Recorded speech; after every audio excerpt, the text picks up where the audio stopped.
let's see if the second half delivers the goods there. And Matt, why don't you run the numbers? And Josh has the first take on this one. Okay, so this is the Blue Nile with Hats.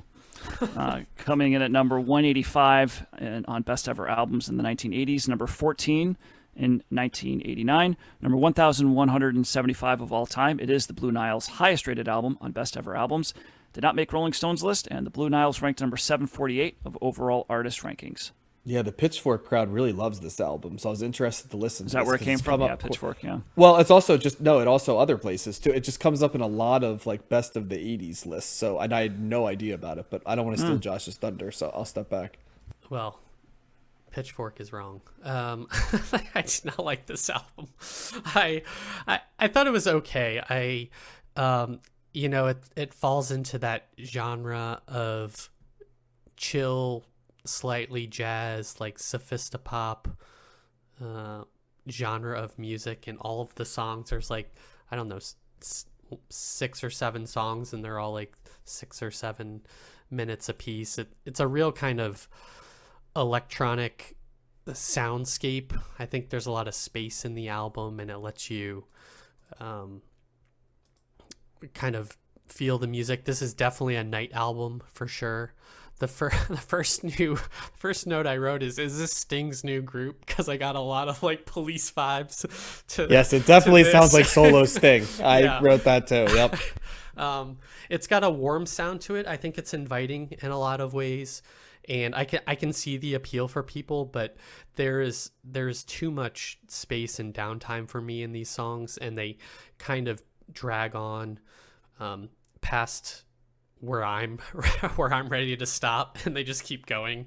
I think there's a lot of high production value on here. Something like the 4th track, Headlights on Parade, is they make it sound like an orchestra is accompanying them in the studio, or it's got an orchestral sound to it, or add those instruments. There's a electronic bass or some sort of deep bass or deep keyboard or something on 7 a.m., which I thought was interesting. But overall, a lot of it sounded like songs that would play in like a dramatic climax to a romantic comedy or a dramedy or something, and seemed to work perfectly as almost like a music score at times. But this really isn't kind of definitely not like a pop album.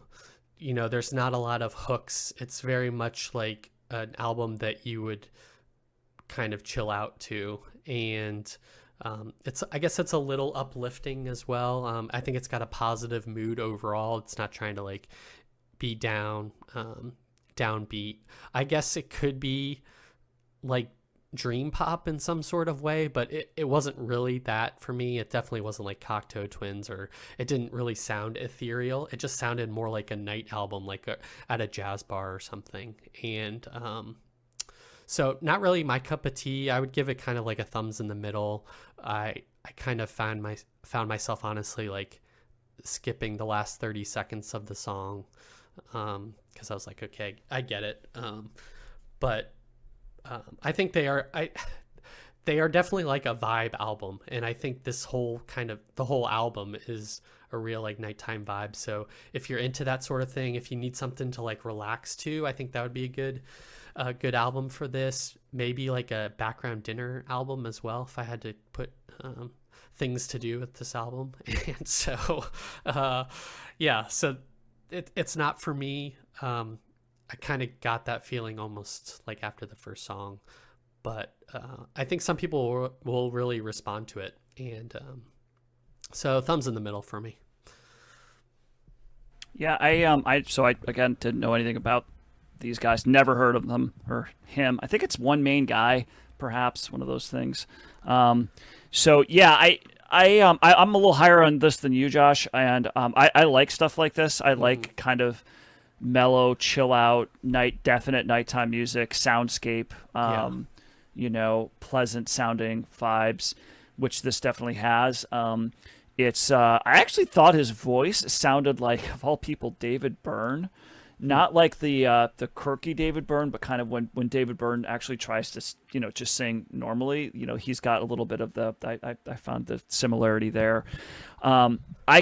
This definitely kind of foreshadows. I see why Pitchfork people would love it, because there's definitely elements of like somebody like Bon Iver or something like that, kind of these artists that kind of do this little, stripped down, kind of moody, atmospheric music with some synths and stuff like that. But aren't those artists kind of like guitar based too? Blue Nile doesn't really have guitars in it. No, Bon Iver, right? Bon Iver's got acoustic, but he does stuff like this too. That's just somebody that came across. Like, and I did read just a tad on these guys, and one of the main guy, Matt Healy, I think from the 1975. I read Swift's new boyfriend. Is that? Oh, really? I didn't know that. There you go. Yeah. Yes, very controversially. Oh man. Oh, geez. Well, we can get into that later, I guess. But I read that he said that this is his favorite band and this is his favorite album of the 80s. Wow. Okay. And their stuff, 1975 is more pop oriented than this, but the sound, the production is kind of very much like that. It makes sense. Like there's elements of this in their music. I liked it. I didn't love it, but I definitely liked it. And it's not something. It's not a record you could just put on any time. It's a night kind of. I just want to contemplative, just have an album on and just kind of let it wash over you, kind of a thing. I could see. When she's listening to it, she's like, all right, I get the point. Kind of like you, Josh. I maybe a song, maybe a song or two, like in a playlist would be fine. But like, for an entire album, it's a bit much. I mean, it's not that long of a record. It's probably 40 something minutes long. So it's not like a terribly long record. Although every song, there's only one song on here that's not at least 5 minutes, right? So, so he's exploring. They're exploring a little bit with the sound here, but. But I think there's a place for this in my, music catalog of enjoyment, and it's interesting, just kind of, being a little bit more exposed to it. But I'm a slight thumbs up on this. This was something that I could feel. I feel like at certain times I could go back into. I mean, I think there's other versions of this type of sound that I like probably more. That hit me a little bit more. That do a little bit more for me than this. But I still enjoyed it enough. I couldn't even tell you what the lyrical content was about in this album. I was just saying. Nor could I. I can, and I'll get there in a little bit. But this was an interesting one for me, because the first time I heard this album, I was listening to it, but in the way like I was driving, and so sometimes I'll just do an initial listen. Yeah, no, it's like I can lull you to sleep. My thoughts were very much like what Josh said. I'm like, oh my gosh, this album is taking an eternity to go, and just nothing about this is interesting me, right? It's just sort of watch go over. And then the second time I listened to it, I made it a point to listen to it at a time when I was in a much more relaxed, present standpoint. And that made a very big difference, because the album got a lot more enjoyable when I didn't feel like I was waiting for its pace to play out against what else was good. Like, it's kind of like when you're at night, right? You're not competing against anything else, and the vibe and the feel of this album way more appealed to me. I immediately kind of recognized after that first time listening to it, okay, this is going to occupy the same lane as like Roxy Music and Scott Walker and Talk, right? And Prefab Sprout, like I was just like writing down, like, here are all the things that this reminds me of, right? Certainly, anything that's the ambient stuff like Brian Eno and stuff, there's elements of that too. So I was like, okay, I can't just judge this based on when my life is going on, because this is not music for that. And you're right, Matt, this presages indie rock later. I know you mentioned Bon Iver, a good one. There's like the National vibes to this album as well, like that lane of kind of like what the National do. There's so many bands in the like 2000s. Meditative, meditate. It's and it really M83. That's another one. M80, that French guy. This sound kind of skipped the 90s almost entirely, and then came back in the 2000s. And so you don't really hear music like this in the 90s, and then you hear a ton of this music in the 2000s and early 2010s. So from that end of things, it's very context specific for me, because for me, there's going to be times where I want no part of this album, and there's going to be times where this album is enjoyable.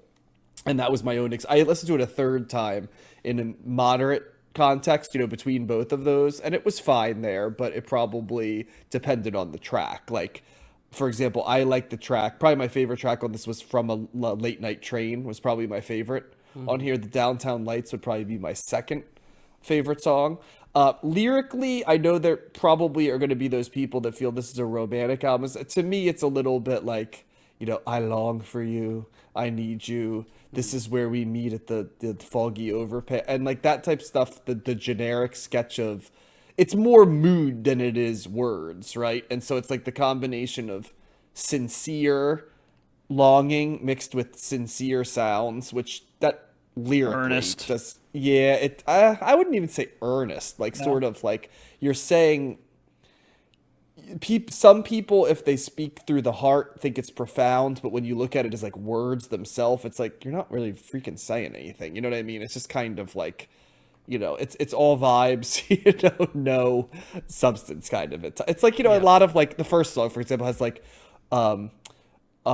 the railroad and the fence, watch the train go roll around the bend, over the hillside, over the moment, over the hills and waiting, working night and day. It's like evoking a place, but it's like, all right, like, yes, it's like for someone. I remember Saturday Night Live did a sketch where they sold like wishing wells for sensitive young boys. Wells for boys. Yeah, wells for boys, and it's a little bit like that. It's like staring into a well, like without. Exactly. Yeah, and that's like the music for this, right? Like staring into the well and contemplating. And for some people, it's like that's a really profound experience, and for others, it's like, all right, let's get to where we're going. The world can't be just whimsical. And yeah, it does. For me, this didn't lean as much in the Cocteau Twins type world of that stuff, because there wasn't like a dissonance. This is all smooth, you know what I mean? There weren't rough edges to this. This album also, and you guys didn't mention this, I'm shocked, is like immaculately produced. Like you mentioned it on an individual track, but holy cow, this album, I think I in doing a little bit of research for this, I read that this album was originally constructed as much to like it was designed, part of the design of it was to test high-end stereo equipment, which makes sense, because when you hear this, you're like, yeah, this absolutely has that vibe. So when that piece got filled in for me, I was like, oh yeah, that is the thing that stood out to me in many ways the most, is that like the production on this album is immaculate, even by the standards of immaculate production. It's just so clean. It's very warm and lush at the same time. I know you mentioned the arrangements themselves can sound spare or have a lot of space, as you mentioned, but the production, on the other hand, I don't think is spare. It's like every moment is captured that's giving you something. Not much is slipping by here unrecognized. So that's kind of the sound of the production as I hear it. But I would say thumbs in the middle for me on this one, and very much like Roxy Music, how I feel. It's kind of like, if you listen to it in the right context, it really fits. Like maybe sitting at the beach at like 10 o'clock, waiting for the night to come. It gives you like a really calm vibe, a romantic vibe for sure. But when you're listening to this in a day, right, like during the day, or as a juxtaposition to something else going on in life, outside of maybe things that you're relaxing, like heading for a nap, you know what I mean? Like, in nature, maybe lovemaking, I don't know. Something that, though, you're not, it's, those are the contexts, right? Not like, listening in the car, or even just like sitting and paying close attention at like 4 o'clock in the afternoon. These are not the context for it. So yeah, basically a quintessential thumbs in the middle album for me, but not out of apathy, more in there's parts I like and parts that don't do a lot for me.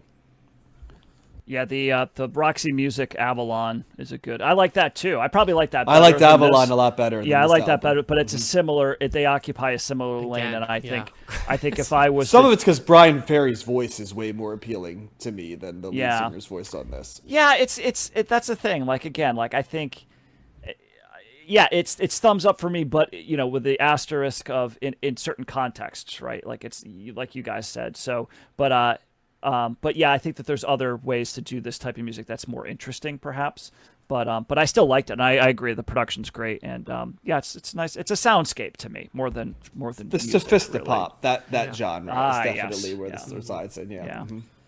Yeah. Yeah, I didn't recognize any of the other, the All Music, which we go to sometimes for artists that sound like or influence or, come after this. I didn't. I can't think that. of anybody in the 90s. Like Matt and I mentioned some people in the 2000s that I think the M83 is a really good comparison, Matt, and some of the different ones there. There's a lot in the we keep naming them, but that gets boring after a while. But yeah. Who are they saying it's similar to, Josh? Similar to Brian. Or no, followed by, I guess, would be. Oh yeah, followed by All Hail the Silence, Annie Lennox, Bark Psychosis, Caliber. Wow, Annie Lennox. I wouldn't put Annie Lennox similar. I guess Porcupine Tree, Red House Painters. Oh yeah. Porcupine Tree makes sense. Suzanne Vega, Alpha, Arab Strap, Ben Christophers, David Gray, Mark Hollis, Primitive Radio Gods, and Shelly Ann Orphan. Primitive Radio Gods. Wow, that's that. Well, yeah. Actually, what's that song that I've been downhearted, baby? Standing in a broken telephone booth on a Sunday afternoon with a beer in my hand and a sandwich in my other hand. Yeah, I like this way better than that song, but yeah. So that was B.B. King. I think we discovered that way back when we did that B.B. King live record. I've been downhearted. That was a B.B. King. B.B. King was way better than that song, but I think yeah. that's a buzz clip that we're covering, so we'll save our greatest takes for that. But yeah, thumbs in the middle for me. Yep, same.